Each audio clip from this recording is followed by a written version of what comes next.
সকল ছাত্রছাত্রীদের জন্য নিয়ে চলে এলাম ইংরাজি বিষয়ের একটি গুরুত্বপূর্ণ প্রশ্নপত্র। ইংলিশ সাবজেক্টে এই মডেল কোশ্চেন পেপারে থাকা সিন আনসিন গ্রামার এবং রাইটিং স্কিল থেকে তোমাদের পরীক্ষাতে কমন পাবে। কাজেই তোমার ইংরাজি পরীক্ষাতে দুর্দান্ত সাফল্য পেতে গেলে অবশ্যই এই কোশ্চেন পেপারে থাকা প্রতিটা কোশ্চেন খুব ভালো করে অ্যান্সার সহ দেখে রাখো। আমরা সম্পূর্ণ কোশ্চেন পেপারটি অ্যান্সার সহ আলোচনা করব। সো উত্তর সহ সম্পূর্ণ প্রশ্নপত্রটি দেখে নেওয়া যাক। কোশ্চেন পেপারের শুরুতেই রয়েছে সেকশন এ, রিডিং কম্প্রিহেনশন সিন। এখানে একটি প্যাসেজ রয়েছে যেটাকে আমাদের ভালো করে রিড করতে বলা হচ্ছে। নাম্বার 1 বলা হচ্ছে read the following passage carefully and answer the question giving below.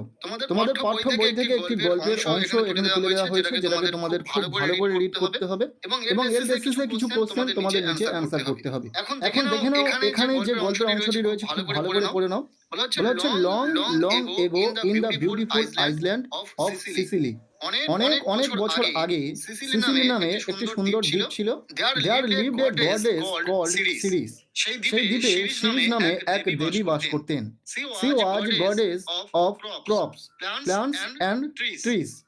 So on her depended the health and happiness of all the people of this wild world.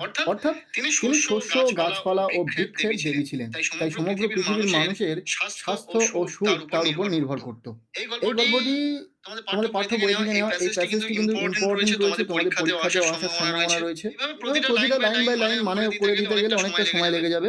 তোমরা নিজেরা তোমাদের পাঠ্য বই থেকে গল্পটিকে খুব ভালো করে রিড করবে। এখান থেকে কিন্তু তোমাদের প্যাসেজ থাকবে পরীক্ষাতে, সিন থাকবে।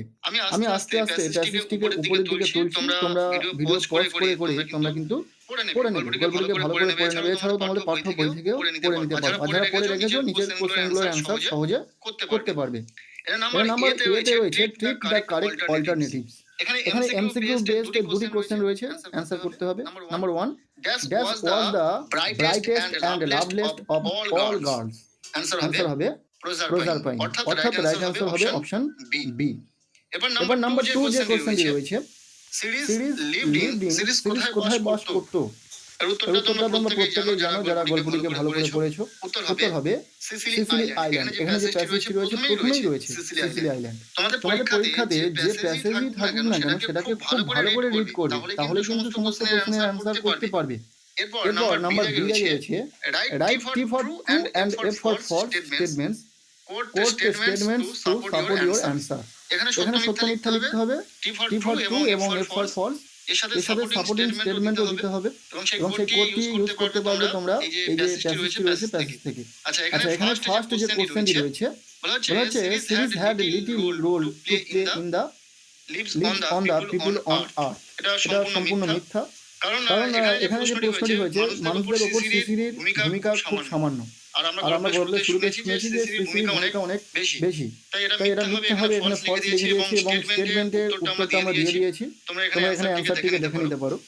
এবার হচ্ছে number 2 series was extremely fond of her early daughter. অর্থাৎ সিরিজ তার কুৎসিত মেয়েকে খুব ভালোবাসতেন।